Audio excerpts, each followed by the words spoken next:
네, 안녕하세요. 나무쌤입니다. 자, 오늘 할 파트는 이 화학적 성질, 토양의 화학적 성질 세 번째 시간입니다. 오늘 마지막 시간이니까 잘 들어주시길 바랄게요. 바로 진행하도록 하죠. 첫 번째, 우리가 이해를 돕기 위해서 봐야 될 게 뭐냐면은 이 교질의 전기 이중층이에요. 전기 이 이중층이란 뭐냐면은 어떤 물질이 물에 노출됐을 때 이 전하들의 움직임 이걸 나타낸 모델이에요. 모델이라고 하면은 이게 실제로 이렇다는 건 아니고 우리 이해를 돕기 위해서 이렇게 그렸다는 건데, 이게 지금 찾아보니까 한 8개나 돼요. 이 이중층 모델이 8개나 됩니다. 이 8개 중에서 제가 이 스턴 모델을 가져왔는데, 이 스턴 모델이 가장 이해하기가 편해요. 가장 이해하기가 편해서 이걸 가져온 거고, 그리고 8개의 이중층을 모두 이해하실 필요는 없다. 굉장히 어려운 부분도 있고요. 수학적으로 이제 접근하셔야 되는 부분도 있어서 이게 가장 개념을 잡고 가시기엔 좋을 것 같아서 이 스턴 모델을 넣었어요. 그래서 이 스턴 모델을 보면은, 자, 이 물질이 있습니다. 어떤 물질이 있는데, 우리 같은 경우에는 지금 점토에 이렇게 돼 있죠. 교질이라고 봤을 때니까. 교질에는 마이너스 전하가 있습니다. 마이너스 전하가 있으면은 그 바깥쪽에 플러스 전하들이 모이게 될 거예요. 정전기적인 힘에 의해서 플러스랑 마이너스는 붙으려고 하니까 그 플러스층이 한 요 정도 될 겁니다. 요 정도. 여기 있는 플러스 얘들. 요것을 여기 스턴 모델에서는 스턴층이라고 합니다. 네, 스턴층이라고 해요. 어쨌든 마이너스에 가장 가까이 붙어 있는 이 플러스 애들, 여기는 플러스만 붙어 있죠. 그리고 이 뒤에도 얘들이 붙는데, 이 부분이 중요합니다. 이 부분을 확산층이라고 합니다. 그래서 이 스턴층과 확산층 두 개의 층이 있다고 해서 전기 이중층이라고 보는 거고요. 이 확산층은 이렇게 그려보도록 하죠. 이렇게 그려보도록 하겠습니다. 자, 이 선홍색의 층에는 플러스만 있고요. 빨간색의 층에는 플러스랑 마이너스가 동시에 존재합니다. 왜 그럴까요? 얘는 마이너스인데 왜 마이너스가 또 존재할까요? 자, 이 마이너스에 붙은 플러스들 있죠.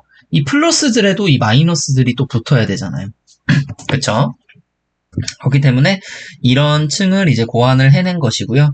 우리는 요거에 따라서, 자, 이 확산층이 어떻게 되는지만 좀 체크해 가시면 됩니다. 자, 볼게요. 교질의 음전하량에 대한 내용. 교질의 음전하가 많을수록, 즉 여기에 마이너스가 많을수록 그 전하를 중화시키는데 더 많은 양이온이 필요하므로 확산층이 두꺼워진다. 이 마이너스를 중화시키려면은 이 플러스가 더 많아야 되죠. 플러스가 더 많아야 되므로 확산층이 두꺼워집니다. 이렇게 커지는 거예요. 한번 그려볼게요. 확산층이 이렇게 커지는 거예요. 이렇게 두꺼워지게 됩니다. 그럼 반대로 이 마이너스가 적다고 볼게요. 이 마이너스가 적은 상태에서는 확산층 어떻게 될까요? 확산층이 확 줄어들어요. 이렇게. 확산층이 그렇게 굵지 않게 된다. 이 내용을 일단 알고 가시고요. 자, 마이너스가 크니까 더 두껍게 많이 붙는 거고, 마이너스 적으니까 당연히 덜 붙겠죠. 자, 그리고 두 번째 개념이 있습니다. 두 번째 개념이 뭐냐면, 다음 페이지에서 보시죠. 139페이지입니다. 자, 이 용액의 양이온에 대한 내용입니다. 용액의 양이온에 대한 내용이고요. 용액 중에 양이온의 농도가 높으면 교환성 양이온의 확산 정도가 약하며 교환성 양이온층이 얇게 압착된다. 자, 이게 무슨 말일까요? 자, 우리가 아까 전에 어떻게 나눴었죠? 예, 여기 안쪽 층을 스턴층, 그 바깥의 층을 이 확산층이라고 했어요. 좀 그 바깥에 이런 애들은 뭐라고 할까요? 바로 용액입니다. 지금 이게 이 전기축층 자체가 물질이 물에 노출됐을 때, 어떠한 유체에 노출됐을 때라고 하거든요. 어떠한 그 액체에 노출됐을 때 전하의 움직이기 때문에 이 바깥쪽은 용액이에요. 용액. 근데 이 용액의 양이온이 높다고 봅시다. 이렇게 플러스가 엄청 많아요. 많으면 어떻게 되냐면요. 자, 지금 이 안쪽은 농도가 어떨까요? 고농도일까요? 저농도일까요? 딱 봐도 고농도죠. 여기 안쪽은 고농도입니다. 근데 바깥쪽에도 만약에 양이온이 많다고 치면 바깥쪽도 고농도가 되겠죠. 우리 물리적인 성질 중에 하나가 이 확산이라는 개념이 있어요. 확산. 확산은 고농도에서 저농도로 물질이 이동한다는 그런 물리적인 현상이에요. 물리적인 현상인데, 자, 고농도에서 고농도다 보니까 얘가 별로 이동하질 않는 거예요. 여기서 여기로 이동하질 않다 보니까 어떻게 된다? 교환성 양이온층이 이제 얇게 압착된다. 교환성 양이온의 확산 정도가 약해서. 교환성 양이온이 바로 이거거든요. 교환성 양이온이 얘네들이요. 얘네들이기 때문에 얘네들이랑 별반 차이가 없는 거예요. 그래서 얘네가 얇게 압착이 되는 겁니다. 두꺼워지지 않고요. 자, 그 반대로 봅시다. 반대로 이 바깥쪽에 플러스들이 별로 없어요. 저농도입니다. 여기 바깥쪽이 저농도고 안쪽은 그대로 고농도겠죠. 그럼 어떻게 되나요, 여러분들? 고농도에 있던 애들이 확산 현상에 의해서 저농도로 가게 되겠죠. 그럼 어떻게 되냐? 그럼 이렇게 굵어지는 거예요. 여기 막 가려고 하니까 이런 식으로. 이렇게 두꺼워지는 겁니다. 이거 자체가. 이렇게 두꺼워지게 되는 겁니다. 이 얘기를 하는 거예요. 네, 무슨 내용인지 아셨죠? 그래서 용액 중에 양이온의 농도가 낮으면 너무 굵게 했다. 양이온의 확산이 쉽게 일어나므로 확산층이 두꺼워진다. 자, 요건 요 내용이고요. 다음 양이온 종류에 대한 내용입니다. 전기 이중층 관련해서. 자, 칼슘 이가이온, 마그네슘 이가이온, 알루미늄 3가이온 등과 같이 교질에 강하게 흡착되는 성질을 지닌 경우에는 토양 용액 중에 이온 농도가 낮아도 아까 바깥이 저농도 그리고 안쪽이 고농도 이 확산이 잘 일어날 수 있음에도 불구하고 이 확산층이 얇게 압착된다고 합니다. 확산층이 얇게 압착된다. 자, 원래 이렇게 되면은 두껍게 된다고 했었잖아요. 두껍게 되는데 이렇게 아예 전하가 센 애들 같은 경우에는 이 교질에 빡세게 이게 달라붙은 거 이렇게 달라붙어가지고 얇게 압착이 됩니다. 아주 얇은 층을 만들게 된다는 이 말이고요. 반대로 이 나트륨, 칼륨 이온, 이 암모늄 이온과 같은 약하게 흡착되는 이온들로 구성된 경우에는 토양 용액 중 이온 농도가 아주 높아야 확산층이 얇게 압착될 수 있다. 즉 얘는 두꺼워진다는 얘기예요. 이렇게. 뭔 말씀인지 아셨죠? 자, 이렇게 하시면 되시고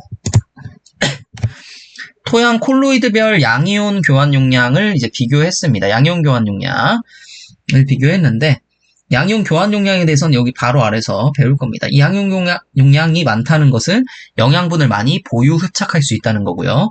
가장 많은 게 제가 말씀드렸죠. 부식은 100에서 300 정도까지 되고 버미큘라이트 80에서 150 그 다음에 스맥타이트 여기 안에 이제 몬모릴로나이트가 있고요.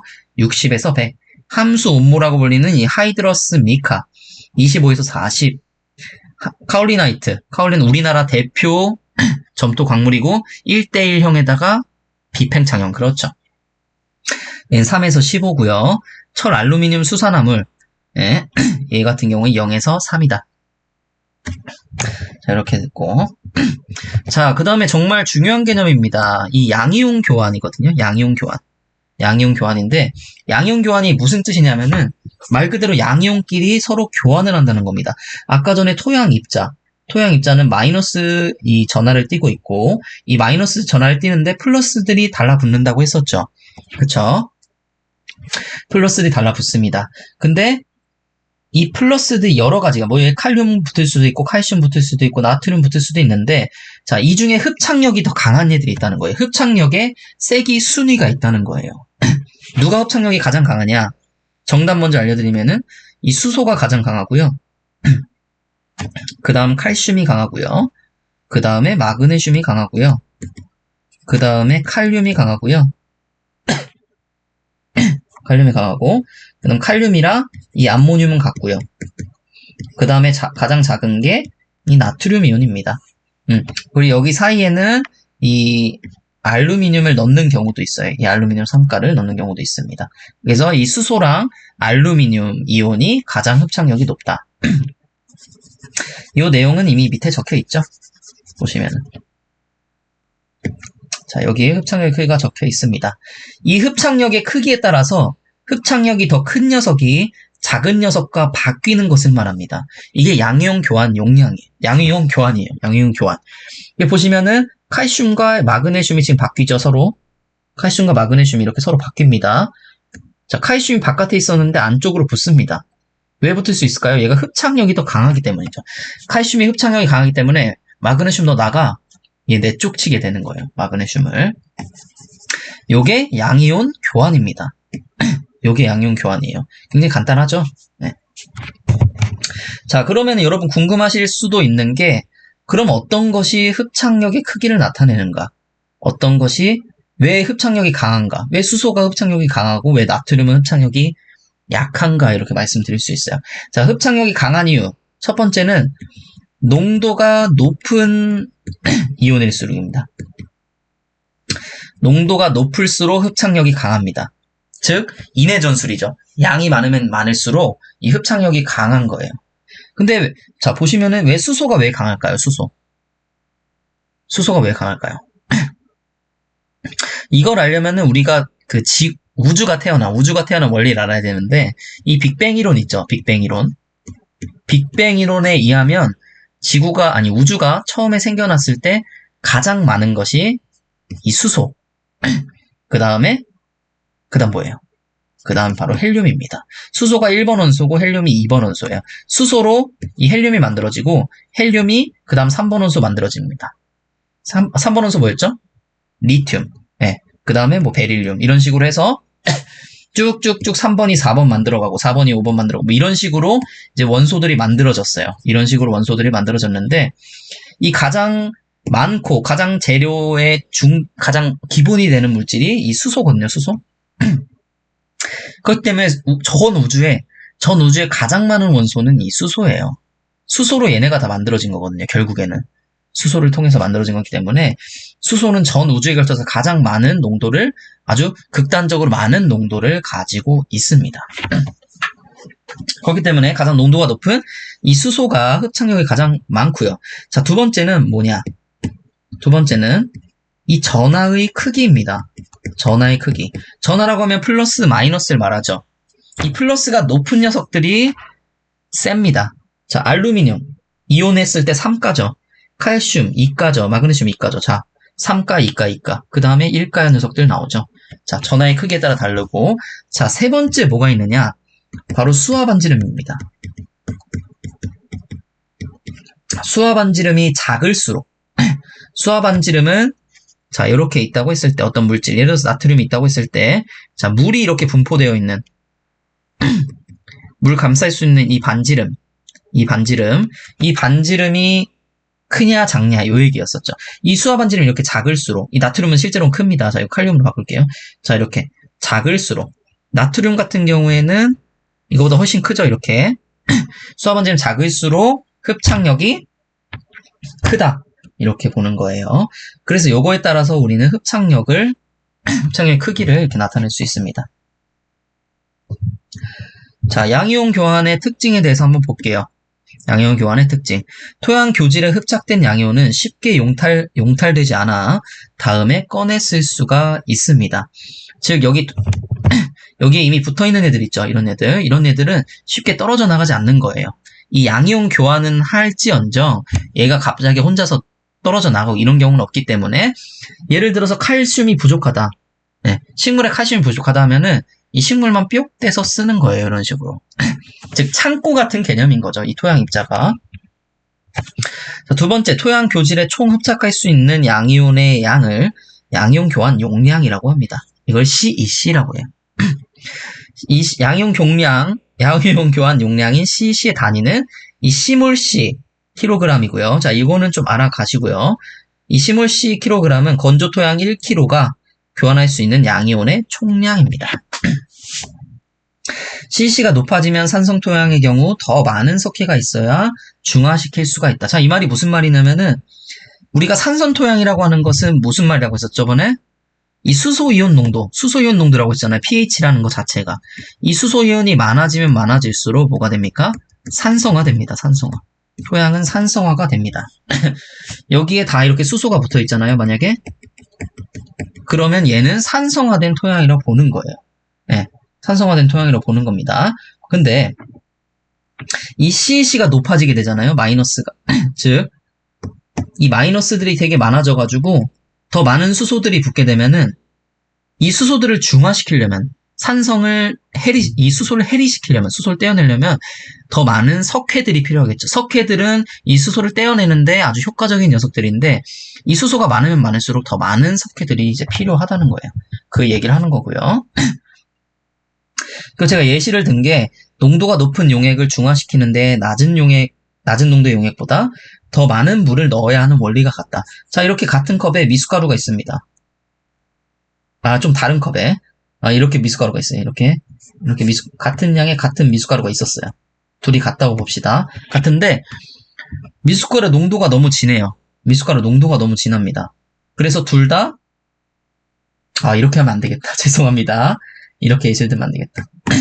자, 미숫가루가 있고, 자, 미숫가루가 이렇게 있어요. 미숫가루의 양은 얘가 더 많습니다. 미숫가루의 양은 더 얘가 많은데, 이게 농도가 너무 진한 거예요, 둘 다. 그래서 농도를 조금 낮추고 싶어. 그럼 누구한테 더 물을 많이 부어야 될까요? 얘가 더 물을 많이 부어야겠죠. 얘가 미숫가루의 양이 많기 때문에. 이 얘기랑 같은 얘기예요. 얘는 이 정도만 부으면 되는데 얘는 이 정도의 물을 부어야 되잖아요. 얘는 미숫가루가 많기 때문에. 즉 수소가 많기 때문에 더 석회를 많이 부어야 된다는 그 얘기고요. 칼슘 이가이온과 같은 이가이온과 교환하기 위해서는 1가이온 2개가 필요하다. 즉 등가교환이다. 등가교환. 등가교환이랑 같은 걸로 이제 똑같은 대가를 지불한다는 거죠. 자, 예를 들어서 마그네슘 이가이온을 빼내려면은 2개로 뭐가 들어가냐? 예를 들어서 칼슘이온 2개가 들어간다는 거예요. 칼륨이온은 플러스고 얘는 2 플러스니까 플러스 자리가 2개 들어가야 된다는 거예요. 그래서 맞춰줘야 된다. 등가 교환을 해줘야 된다. 요 얘기고요. 자, 요런 얘기도 한번 읽어보시고. 자, 양이온 교환이 주입니다. 우리가 토양에서 배우는 것은 양이온 교환이 한 90% 차지한다고 하면은, 자, 음이온 교환은 약 10% 정도 중요성을 차지하고 있어요. 하지만 몰라서는 안 되겠죠. 음이온 교환도 있습니다. 자, 토양 입자에 마이너스만 있는 게 아니고요. 플러스가 있을 수도 있어요. 일부 구간에는 마이너스랑 플러스랑 같이 있습니다. 실제로는. 그럼 이 플러스 구간에는 당연히 마이너스들이 붙겠죠. 이 마이너스들에는 뭐가 붙느냐? 대부분 이 황산, 그리고 염소, 질산, 그리고 이 인산이라고 하거든요. 인산식이 이렇게 되는데 이 인산들이 이렇게 붙게 된다. 얘네도 흡착력의 순위가 있어요. 뭐가 제일 강하냐면은 이 인산이 가장 강합니다. 인산이 강하고 그 다음에 규산, 몰리브덴산, 황산, 염소, 질산. 그래서 이거를 하나씩 해서 인규. 음이온 교환 용량 우리가 잘 다루지 않기 때문에 이런 식으로라도 외워두시라는 거예요. 인규몰, 황염질. 인규몰, 황염질. 자, 요렇게라도 외워두시고요. 자, 그 다음에 이 수소이온 농도가 높아지면 음이온의 흡착이 증가하므로, 자, 이 수소이온이 플러스니까 마이너스인 음이온이 당연히 붙겠죠, 이쪽으로. 자, 이 철, 알루미늄 수산화물이나 점토광물이 많은 산성 토양에서 매우 높은 음이온 흡착 용량을 나타낸다. 자, 이 철, 알루미늄 수산화물이나 점토광물이 많은 산성 토양. 산성 토양이라는 것은 이 수소이온이 많다는 거잖아요. 그쵸? 수소이온이 많으니까 여기에 이 음이온들이 붙는 거죠. 뭐 인산이라든지 이런 애들이 붙는 겁니다. 자, 음이온이 토양 교질에 흡착되는 원리는 두 가지가 있습니다. 첫 번째는 표면 복합재, 표면의 산화물이나 수산화물의 흡착. 아까 철, 알루미늄 수산화물이나 산성 토양의 점토광물에 굉장히 많이 달라붙는다고 했었죠. 이 낮은 pH에서 일어납니다. 왜? 이 수소이온을 좋아하기 때문에 애들이. 자, 두 번째, 배위자 교환, 리간드 교환인데 이거 외우세요, 그냥. 이 수산화기와 배위자 사이의 교환이 이루어지는 것으로 반응 후 pH는 OH이기 때문에 증가한다. 이 문장을 아예 외워주세요. 이거를 또 설명드리려면 이것만 설명을 드려야 되기 때문에 굉장히 어렵습니다. 제가 그렇게 자세히 알지도 못하고요, 사실은. 자, 음이온 비트기 흡착입니다. 음이온 비트기 흡착. 토양 교질의 플러스 하전 부위에 흡착된 음이온, 질산, 황산, 염소, 그 다음에 염산 등은 정전기적 인력에 의하여 흡착된다.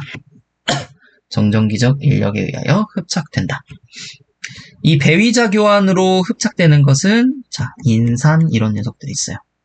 인산은 배위자 교환에 흡착되고 나머지 이 비특이 흡착과 이건 특이 흡착이라고 하거든요. 비특이 흡착에는 이 질산, 황산 이런 애들이 정전기적 인력에 의해서 흡착을 한다. 여기 적혀 있네요. 음이온 특이 흡착 또는 음이온 고정. 특이하게 흡착되는 방식을 특이 흡착이라고 하고 이 인산과 이 플로우린, 인산과 플로우린 같은 경우가 만나면 이 비가역적으로 배위 결합이 이루어지며 일단 결합한 음이온은 용액 중에 다른 음이온과 쉽게 교환 방출되지 않는다. 이 배위자 교환이라는 게 굉장히 강한 결합이라고 보시면 돼요. 강한 결합. 이 강한 결합을 하는 게 인산과 이 플로우린 같은 애들. 이런 녀석들은 배위자 교환으로 이 특이 흡착이라고 불리는 이런 흡착을 한다. 나머지는 이 보통의 방식, 비특이 흡착을 하는데 자, 이거 한번 읽어보시고요. 자, 그리고 이제 토양 반응에서 제가 저번에 말씀 안 드렸던 부분이 있어요. 토양 반응은 이 토양 pH를 말한다고 했고, 이것은 수소이온 농도라고 했어요. 수소이온이 얼마나 많은지, 요것의 농도라고 했죠. 자, 이 이산화탄소의 경우 물에 녹아 탄산이 됩니다. 이산화탄소랑 물이 이렇게 만나서 탄산이 되고요. 이 탄산이 용해되면서 수소이온이 생성이 됩니다. 탄산에 지금 H2, CO3죠. 이 H2가 해리가 됩니다. 그럼 뭐가 생겨요? 이 수소이온이 생성된다는 요 얘기예요. 수소이온 생기니까 당연히 산성이 되겠죠. 그쵸? 자, 그리고 이제 중요한 개념인데 이 활산도랑 잠산도라는 개념입니다. 토양 이 pH 중에서 중요한 개념인데 이 활산도랑 잠산도예요. 활산도가 뭐냐면요. 자, 제가 간단하게 이렇게 할게요. 이게 토양 입자라고 봅시다. 교질 입자고요. 자, 그리고 교질에는 이렇게 마이너스 전하가 이렇게 대전되어 있어요. 마이너스 전하가 대전되어 있어요. 이렇게 대전되어 있고, 그리고 여기는 바깥엔 토양 용액입니다. 용액입니다. 자, 여러분들 개념을 잘 잡아가셔야 되는 게 이 활산도는 실질적인 pH 값을 말해요. 실질적인 pH 값. 그리고 잠산도는 나중에 pH에 영향을 줄 수 있는 값들을 말해요. 활산도는 어디 있는 걸 말하냐면요. 우리가 이 용액에 있는 것을 말합니다. 용액에 이 수소이온의 양을 말해요. 용액에 있는 수소이온의 양. 용액의 수소이온의 양은 실질적으로 이 토양의 pH가 됩니다. 활산도가 되고요. 자, 그리고 이 잠산도인데요. 잠산도는 자, 여기.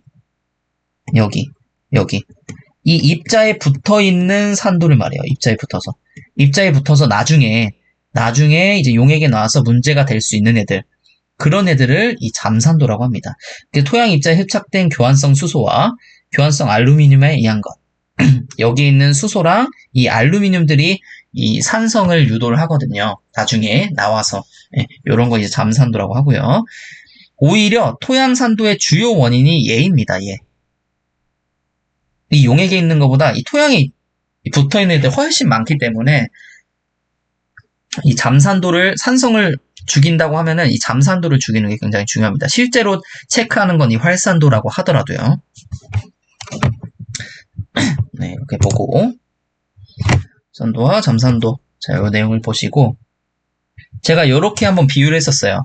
이 총으로 비유했습니다. 총 이렇게 보시면은 이렇게 총알 이렇게 나가죠. 뿅뿅 나가는데 자, 총알이 이 안에 5개 있습니다. 5개 있고 여러분들이 가지고 있는 총알은 예를 들어 50개예요. 여기선 5개 있고. 그럼 여러분 총알을 몇 개 가지고 있어? 이렇게 물어봤을 때 여러분 총알 몇 개라고 대답하실 건가요? 총알 이거 합쳐서 55개라고 하시겠죠. 누가 여기 장전돼 있는 총알만 말을 하는 건 아니잖아요. 그쵸? 이 장전돼 있는 총알을 활산도라고 보시면 되시고요. 자, 이 안에 가지고 있는 거를 잠산도라고 보시면 되세요.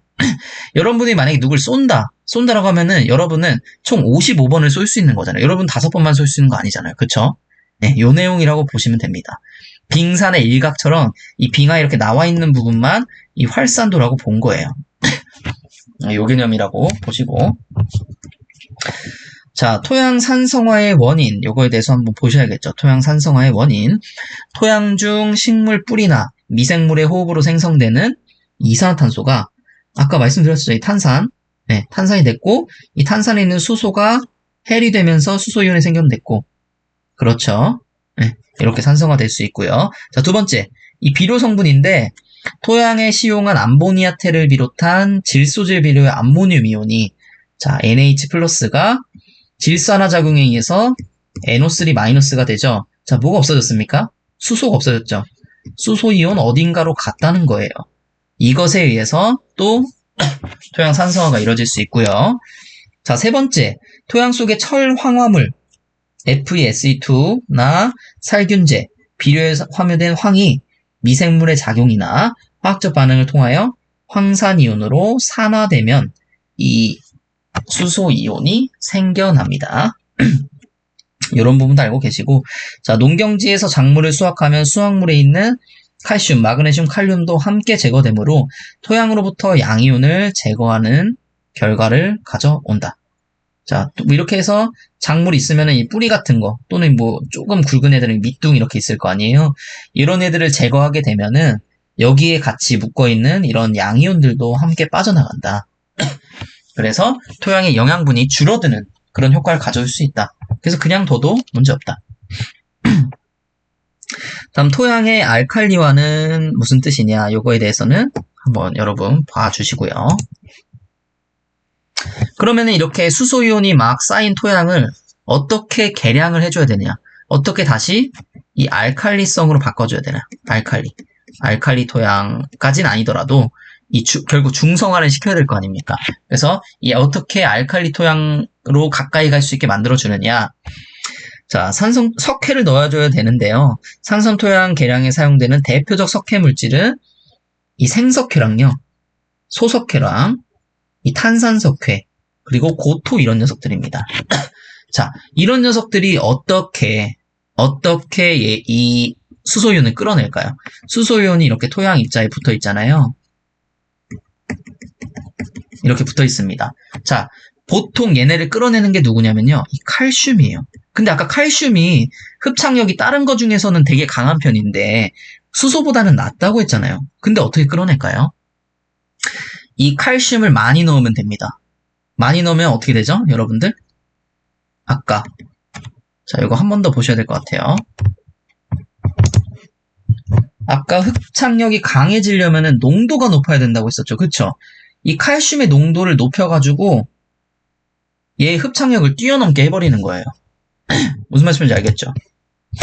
이 석회를 계속 넣어서 흡착력이 얘를 뛰어넘을 수 있게 하는 겁니다. 그래서 둘이 이렇게 바꿀 수 있게 해주는 거예요. 그러면은 수소이온은 떨어져 나가고 이 칼슘이 토양에 붙게 되겠죠. 그리고 떨어져 나간 수소이온은 뭐 물이나 뭐 빗물이나 해서 이제 밑으로 이렇게 용탈되겠죠. 이런 식으로 제거될 수가 있다. 이런 식으로 해서 일단 우리는 하는 거고, 이 고토 같은 경우에 마그네슘인데 마그네슘도 마찬가지입니다. 마그네슘이 이 칼슘보다 조금 낮긴 하지만 마그네슘도 강한 편이니까 흡착력이 얘네 농도를 높여서 저 수소이온과 맞바꿀 수 있게 해주는 겁니다. 자, 근데 이 생석회, 소석회, 탄산석회, 이 고토, 요것의 이제 용해도는 이 반응 속도는 어떤가? 바로 넣었을 때 바로 효과가 있는가? 효과가 쭉 지속해서 되는가? 자, 이 속효성으로는 생석회와 소석회가 있고요. 이 탄산석회는 지효성입니다. 꾸준하게 효과를 내는 지효성입니다. 그래서 석회력이 누가 가장 좋냐? 이 탄산석회를 100 기준 잡았을 때, 생석회가 179로 가장 높고요. 그 다음에 소석회가 132로 두 번째로 높습니다. 즉, 이 생석회를 쓰면은 이 속효성에다가 석회 중화력 크기도 크니까 급격하게 이 산성 토양을 개량할 때는 이 생석회를 쓰는 게 좋겠죠. 자, 그 다음에 우리가 산성 토양에 대해서 봤으니까 이번에 알칼리 토양에 대해서 한번 보겠습니다. 알칼리 토양과 이제 염류 토양의 특성입니다. 자, 이 알칼리 토양과 염류 토양 같은 경우에 염류 집적에 의해서 염기 포화도와 토양 용액 중 염기가 높아지고 이 토양 반응이 중성, 알칼리화 된다. 이렇게 되어 있습니다. 자, 우리가 이 염기라고 하는 말은 물에 녹았을 때 이 OH를 내놓는, OH를 내놓는 얘들을 말하는데, 대부분 이 염기라고 하면은, 우리 그거라고 보시면 돼요. 그, 플러스 양이온들. 우리가 잘 아는 그 양이온들이 대부분 이 염기에 속하거든요. 그래서 이런 농도가 높아진다 보시면 됩니다. 자, 염류 직접 토양의 분류. 염류 직접 토양의 분류. 자, 이 표는 무조건 외우세요. 왜냐하면은 이거 시험에 한 번 나왔거든요. 다음에 또 나올 이제 그 시즌이 됐습니다. 나올 시기가 됐어요. 그래서 보시면은 이 정상 토양, 염류 토양, 나트륨성 토양, 염류 나트륨성 토양. 이 염류랑 나트륨 합친 염류 나트륨성 토양. 이렇게 총 4가지로 나뉠 수 있고, 그 다음에 전기 전도도, 위에는 구분에는 전기 전도도, ESP는 이 교환성 나트륨 퍼센트입니다. 교환성 나트륨 퍼센트고, 그 다음에 SAR은 나트륨 흡착비. 그 pH는 다 알다시피 수소이온 농도. 네, 이렇게 보는 건데, 자, 요거는 한 가지만 보시죠. 한 가지만 보고 나머지는 외우시면 됩니다. 자, 첫 번째, 뭐를 보면서 설명을 좀 드릴까요? 자, 나트륨성 토양을 먼저 보시죠. 나트륨성 토양. 나트륨이 많아지게 되면은 이 pH는 급격하게 올라가요. 그래서 8.5보다 높습니다. 8.5보다 높고, 나트륨이 많으니까 이 SAR이 나트륨 흡착비거든요. 즉, 나트륨이 많다는 뜻이에요. 자, ESP 이건 뭐예요? 교환성 나트륨 퍼센트. 얘도 나트륨성 토양이니까 나트륨이 높습니다. 대신 EC, 이 전기 전도도만 이렇게 낮습니다. 전기 전도도만 얘가 낮습니다. 전기 전도도가 낮은 이유가 뭘까요? 전기 전도가 낮은 거. 자, 이 나트륨성 토양 말고 이 염류 토양. 그건 염류 토양에서 많이 들었는데, 염류가 많으면 많을수록 전기가 잘 통해요. 다시 한번, 염류가 많을수록 전기가 잘 통합니다. 자, 이 부분 체크해 가시고, 그러면은 이 마지막 게 답이 나와요. 자, 일단 염류, 나트륨성 토양이니까 염류의 성질도 가지고 나트륨성의 성질도 가지겠죠. 그쵸? 그래서 나트륨이 많다 보니까 이 ESP, 교환성 나트륨 퍼센트도 15보다 높고, SAR, 얘도 13보다 높게 됩니다. 나트륨 성질을 가져서. 그리고 염류 같은 성질을 가졌기 때문에 이 전기 전도도 4보다 큽니다. 얘는 딱 하나 이것만 외우시면 돼요. 자, 나트륨성 토양이라면 8.5보다 높았겠지만, 근데 염류도 같이 포함되어 있기 때문에 8.5보다는 낮다. 요거 하나만 외워주시면 됩니다. 그리고 이 표는 꼭 암기해 두시고요.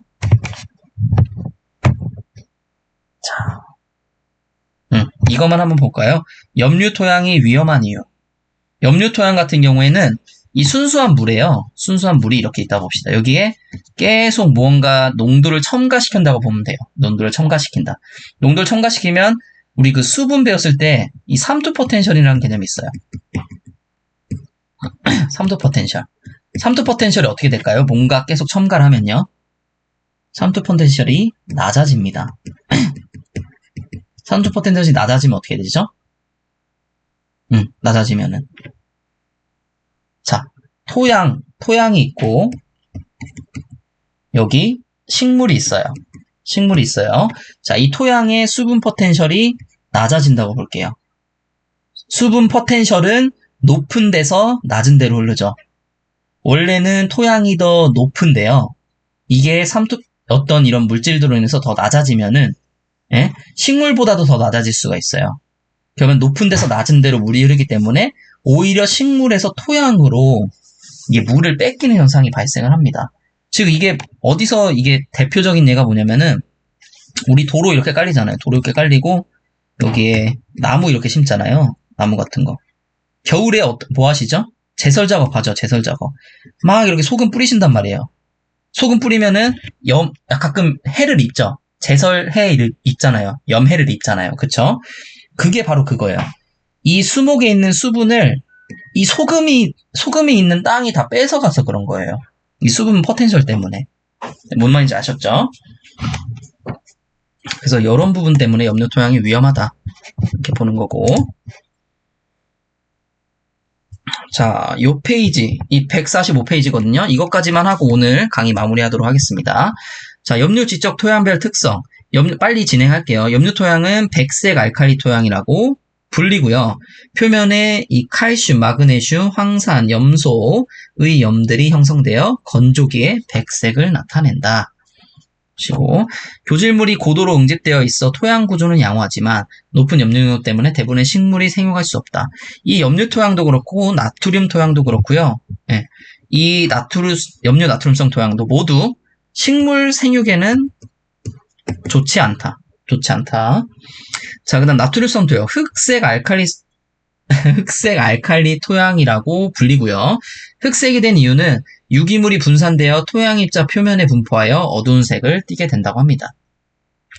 자, 알칼리 금속 형태의 탄산염 또는 중탄산염은 물에 잘 녹기 때문에 강한 알칼리성을 띠고, 교질이 분산되어 있어 경운하기가 어렵고 추속도가 매우 저하되며 수분 이동을 차단해 식물 이동이 저하되기 때문에 농경지로서 가장 불량한 토양 중 하나이다.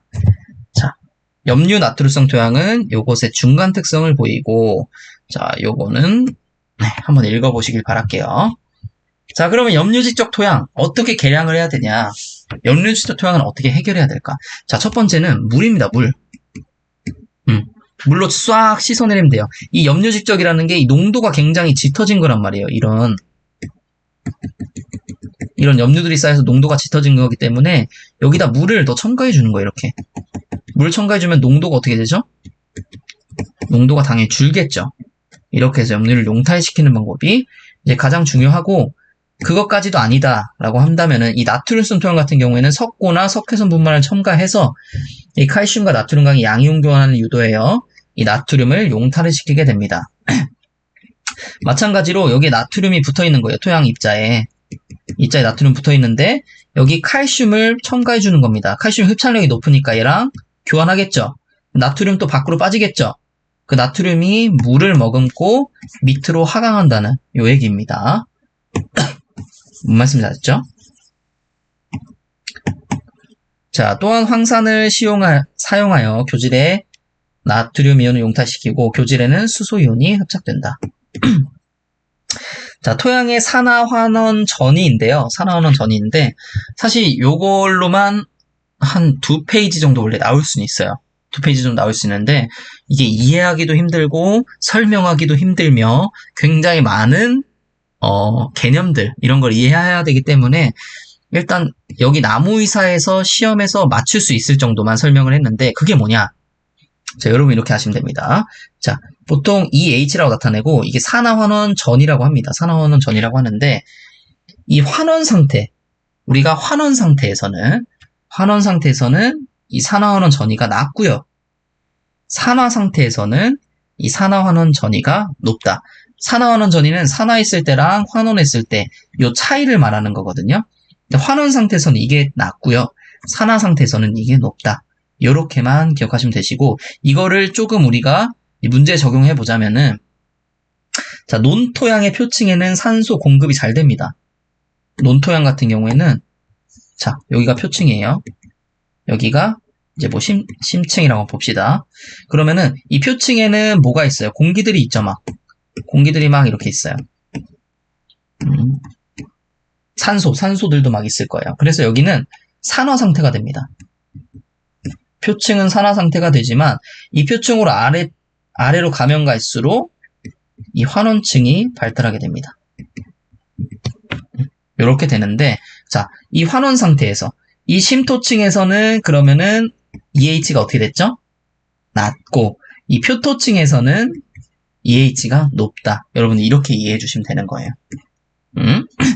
자, 이 논토양의 표층에는 산화환원 전이가 높고, 논토양의 심토층에는 산화환원 전이가 낮다. 이렇게만 알고 계시면 되시고, 네, 오늘 고생하셨습니다. 이제 다음 시간에 배워볼 거는 이 토양 샘물과 유기물이거든요.